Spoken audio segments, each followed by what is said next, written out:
Alright, Bag J, page 26. This is basically just the servo, and it's fairly self-explanatory as well. Real easy, except don't expect to be able to use, for example, this came out of one of my larger 110 scale off-road vehicles that had since already upgraded to a 20 kilogram. I have no idea what rating this one is, but it is still too big because it hits the frame rail inside here. Let me turn this around the other direction. It hits the frame rail in here before it can get to those mounting holes up in there. Right, so it's just a little bit too big. But there is a lot of adjustment here for different size servos, and they even say, where did I read it? Oh, micro. So you can go with a really small servo if you really wanted to, and the steering is just, it's super precise, very minimal amount of effort to make that thing turn because it's on ball bearings anyway, so you don't need a very big servo.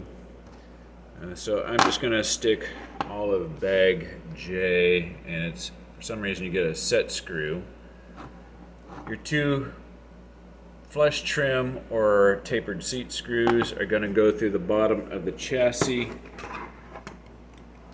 in either one of those two holes there, depending on what size servo, if you're building a Formula 1 car or the GT car such as I am. So that's what those screws are for. What these are for, I have no idea. And what the little set screw is for, I have no idea, because I'm just not looking at it carefully. But your ball does go to the inside right here, and they do show that quite clearly. See that the ball is on the inside. You'll have an extra screw left over that mounts the servo to this carbon fiber bracketry, and you're just going to use that leftover screw to mount the servo horn to the servo. Anything else I think I'm missing? Not really. Don't think so. Always use, what does it say there? Always use flexible wires for the ESC servo sensor cable and motor cables, very critical for maximum performance. Recommended speed controller unit for the Charisma Racing item. I know they give you a part number for that, and I did see that. That's about $70 for that speed controller. And it looks like we're pretty much done with this. And then we'll start on the body series. Let's see what the next page is.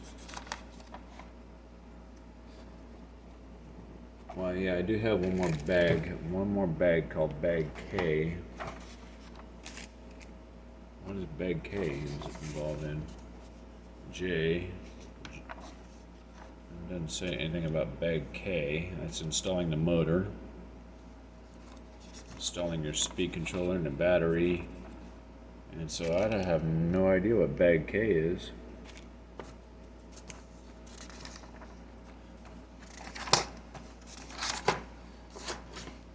Right away.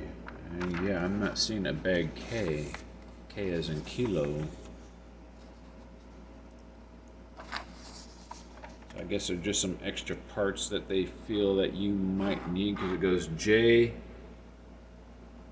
and then nothing from there on. And then we got a Bag K here. We got a large screw. We got some more shims.